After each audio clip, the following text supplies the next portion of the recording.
안녕하세요. 대업에서 자동차 산업과 2차 전지를 심도 있게 분석해서 전달해드리는 한중입니다. 자, 오늘 에코프로 BM 함께 보도록 할 건데, 자, 오늘 에코프로 BM이 증시 조정과 함께 일부 다소 조정을 받은 모습입니다. 그로 인해서 사실 불안해 하시는 분들이 굉장히 많으실 것 같아요. 최근까지 이제 지지를 받았었던 그런 라인들까지도 현재 주가가 밀린 상황이기 때문에 추가 하락이 나온다고 한다면은 일부 투매 물량도 나올 수 있는 상황이거든요. 그래서 많은 분들이 좀 불안해 하실 것 같아서 일단 현재 방향성을 정하는 시기다라고 제가 제목을 지어서 가지고 왔는데, 그 이유는 사실 이 방향성을 정할 수 있는 게 뭐 글로벌 증시나 뭐 국내 증시가 밀린다고 해서 주가가 함께 밀리는 건 맞지만 모든 종목들이 다 그렇게 밀리는 건 아니거든요. 근데 지금 아시다시피 실적 시즌이잖아요. 실적 시즌이기 때문에 곧 다가올 이 실적 발표에 대해서 좀 말씀을 드려볼 겁니다. 이 실적 발표가 어떻게 나오느냐에 따라서 주가 방향성은 좀 정해질 수가 있는 상황이기 때문에 방향성을 정하는 시기라고 제가 말씀을 드린 거고, 실적 발표 예상 컨센서스를 한번 같이 체크를 좀 해보는 시간을 가져볼 거고, 양극재 출하량과 그리고 리튬 가격도 한번 체크를 해보면서 말씀을 드려볼 겁니다. 그리고 차트적인 부분들, 수급적인 부분들까지 함께 좀 말씀을 드리면서 여러분들이 조금 궁금해 하실 만한 것들을 제가 말씀을 드리면서 여러분들이 투자를 하실 때 그 판단을 어떻게 해야 되는지, 전략적으로 어떻게 좀 가져가셔야 되는지에 대해서 조금이나마 도움을 드릴 수 있도록 말씀을 드려 볼 거니까 영상 천천히 시청을 해주시고 많은 내용 얻어 가시길 바라겠습니다. 자, 그럼 본격적으로 에코프로 BM 함께 보도록 하겠습니다. 자, 우선 먼저 양극재 출하량 관련해서 보도록 할 건데, 양극재 출하량도 이제 현재 증가하고 있는 상황이죠. 현재 올 들어서 증가하고 있는 추세고, 지난해 8월 달에는 27,700톤 가량 수출 증량이 있었는데, 12월 달에 이제 15,246톤까지 점차 하락을 한 모습을 보였습니다. 보이시면은 하락 추세가 이어졌었던 부분들을 우리가 좀 확인을 할 수가 있는데, 1월부터 반등 조짐이 계속해서 나오고 있는 상황이죠. 1월 달에 이제 19,894톤을 걸쳐서 2월 달에는 2862톤까지 늘어난 상황입니다. 그래서 출하량이 점차적으로 계속해서 늘어나고 있는 상황이라는 점을 우리가 좀 긍정적으로 바라볼 수 있는 그런 부분 중에 하나다라고 볼 수가 있을 것 같고요. 기업별로도 이제 제가 체크해서 가지고 왔는데, 포스코프 체인 같은 경우는 하락하는 추세이지만 에코프로 BM과 그리고 LNF는 현재 증가하고 있는 추세를 보여주고 있습니다. 그래서 이 부분 여러분들 꼭 체크를 하시고 넘어가시면 좋을 것 같고, 그리고 이제 우리가 그 다음에 체크를 해봐야 될 부분이 뭐냐면은 바로 리튬 가격이죠. 자, 이 광물 가격이 하락세를 멈춘 것도 우리가 1분기 실적이 전분기 전년 대비해서 23년도 4Q죠. 전년 분기 대비해서 개선이 될 것이다 라는 얘기가 나오고 있는 상황입니다. 1Q, 24. 지난해 이제 연초부터 연말까지 약 80% 가까이 떨어졌었던 이 주요 광물 가격이 점차적으로 오르고 있는 상황이고, 이 제가 지금 가지고 온 게 이 광물자원공사에서 가지고 나온 거거든요. 그래서 여기 보시면은 양극재 핵심 광물인 탄산리튬의 가격입니다.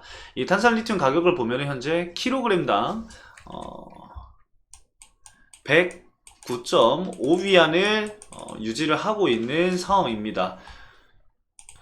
과거에 이제 양극재 기업들이 이 실적 쇼크를 받았었던 게 바로 이 리튬 관련해서 이제 가격이 너무 급격하게 떨어지는 바람에 이 재고재산 평가 손실이 일어난 상황이고, 그 역내경으로 인해서 실적이 좋지 못했는데, 현재 이렇게 광물 가격이 올라감에 따라서 그런 부분이 좀 완화되는, 그리고 리튬 이 원자재 가격이 좀 완화되고 있다, 변동성이 좀 줄어들고 있다라는 것에 대한 기대감이 나오면서 주가에도 좀 긍정적으로 미칠 수 있는 영향이 있다라는 거 여러분들 알고 계실 겁니다. 근데 다시 한번 제가 체크를 해드렸고, 리튬 가격도 한번 체크를 해보시면 좋을 것 같아서 이렇게 가지고 왔습니다. 자, 그리고 니켈도 현재 가격이 오르고 있는 상황이죠. 니켈도 이제 2월 달에 15,020달러 였던 것 같은데 지난 5월, 4월 5일 날, 지금 제가 정확한 수치가 기억이 안 나는데 4월 5일 날 17,400달러로 아마 올랐었던 걸로 기억을 합니다. 그래서 약 12% 정도? 지금 안 보이는데 약 12% 니켈 가격도 오른 상황입니다. 그래서 탄산리튬 가격은 그 지난해 최저점 대비해서 23% 올랐습니다. 그래서 그 부분도 여러분들이 알고 넘어가시면 좋을 것 같고, 자 그러면은 이제 중요한 에코프로비엠의 이 실적 컨센서스는 어떻게 되느냐, 이 부분에 있어서 한번 말씀을 드려보도록 하겠습니다. 아마 여러분들도 뉴스를 통해서 접하셨을 것 같은데 아직 못 보셨던 분들은 제가 말씀드리는 내용 그냥 참고를 좀 해주시면 좋을 것 같습니다. 자, 24년도 1분기 컨센서스의 매출은요, 매출은 대략적으로 1조 1200억 정도 됩니다. 1200억. 자, 영업이익은 17억 원으로 해서 이 전년 동기 매출은 2조 원을 웃돌던 매출은 약 44%, 그리고 영업이익 같은 경우는 98% 줄어든 수준이다 라고 보시면 될 것 같아요. 그나마 이제 전분기 영업손실 1119억을 벗어나서 1분기에는 흑자 전환에 성공할 것이다 라는 얘기가 나오고 있는 상황입니다. 일단은 뭐 전기차 전방산업의 판매 부진 등에 따라서 이 업황 자체가 좋지 못한 가운데 이 대다수 업체 자체가 실적이 부진할 것이라는 것은 이 시장 자체의 중론이죠. 그래서 이제 YY 같은 경우는 감소를 하겠지만 우리가 Q를 봤을 때는 흑자 전환이 나온다라는 것에 대한 기대감을 좀 가져볼 수가 있는 거겠죠. 일단은 영래깅 자체가 줄어든다라는 것을 봐야 되기 때문에 이 이후에 1분기를 저점으로 기록을 한 후에 이후에 이제 개선되는 부분들이 사실 가장 중요할 겁니다. 그래서 2분기, 3분기, 4분기 실적이 개선이 되면서 어느 정도의 폼이 올라오는지를 지켜보는 것도 투자 포인트 중에 하나가 되겠죠. 그래서 일단은 우리가 컨센서스는 대략적으로 이렇게 알고 넘어가고, 그 이후부터 이제 중요한 부분들이 있죠. 실질적으로 실적이 나왔을 때, 실적이 실질적으로 나왔을 때 과연 이 컨센을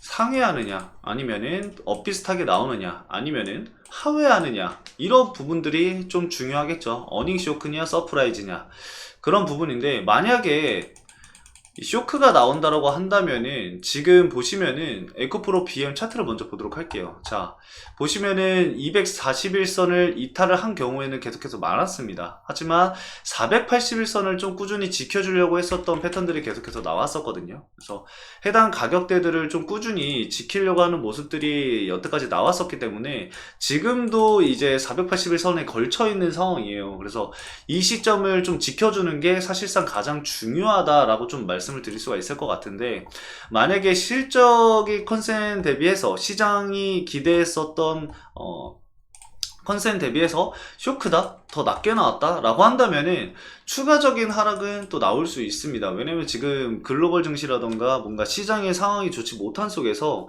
실적 자체도 또 쇼크가 나온다고 한다면은 추가적인 조정은 나올 수 있습니다. 다만 그거는 단기적인 조정이라고 보시면 돼요. 단기적인 조정이라기보다는 기간 조정. 왜냐, 2분기 실적부터는 개선이 될 것이라고 우리가 예상을 하고 있기 때문에 1분기 실적으로 인해서 충격을 받고 이탈이 나온다고 하더라도 그거는 다시 회복을 할 가능성이 굉장히 높습니다. 어떤 걸로 인해서 지수 회복과 함께 회복이 일어날 가능성이 굉장히 높아집니다. 그래서 그 부분들을 여러분들이 좀 참고로 해주시면 좋을 것 같고, 자, 그 다음으로 봐야 될 게 어떤 거죠? 이 쇼크가 아니라 어닝 서프라이즈죠. 이 어닝 서프라이즈인데, 어닝 서프라이즈가 일어난다고 한다면은 현재 지수가 좋지 못한다고 하더라도 일부 다시 이 481선 부근을 지지를 받고 일부 회복세를 보일 가능성이 높아집니다. 물론 뭐 주가 상승이 강하게 나오지는 않겠지만 어느 정도 서프라이즈가 나오느냐에 따라서는 좀 달라질 수는 있습니다. 하지만 이 회복세가 나올 것으로 예상이 되기 때문에 그런 부분들도 우리가 참고를 해볼 수가 있겠죠. 그래서 방향성을 결정하는 중요한 시기다라고 말씀을 드린 게 바로 이런 부분입니다.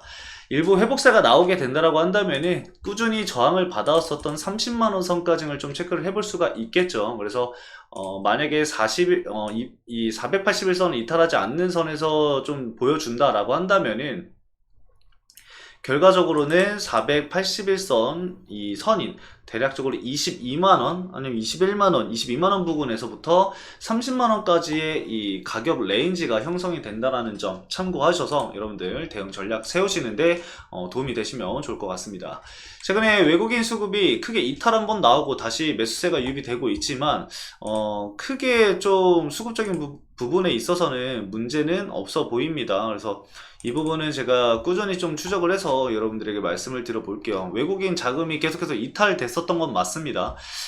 120일 기준으로 해서 뭐 JP모건이라던가 모건스탠리라던가 매도 물량이 꾸준하게 나왔었고, 최근에 이제 주가 하락이 이어졌었던 한 달 동안은 좀 체크를 해보면은 역시나 골드만삭스, 뭐 JP모건, SG증권, UBS증권 뭐 등등등 이 외국계 증권사에서 매도 물량이 좀 압도적으로 많았었던 걸로 좀 체크가 되고 있는 상황이고, 순매수를 좀 체크를 해보면은 당연하게도 너무나도 당연하게도 개인들의 매수 물량이 좀 많은 것을 확인을 할 수가 있습니다. 그 뒤로는 뭐 한국투자증권, NH 뭐 등등등이 있는데 그렇게 엄청나게 많은 물량을 현재 보유를 하고 있는 게 아니기 때문에 참고만 좀 해주시면 될 것 같습니다. 그래서 제가 말씀드렸던 가격 레인지와 그리고 실적이 왜 중요한지에 대해서 여러분들 한 번 더 머릿속에 심어 두시고 이 에코프로 BM을 지켜보시면 될 것 같습니다. 자, 오늘 에코프로 BM 여기까지 간단하게 말씀을 드리면서 마치도록 하겠습니다.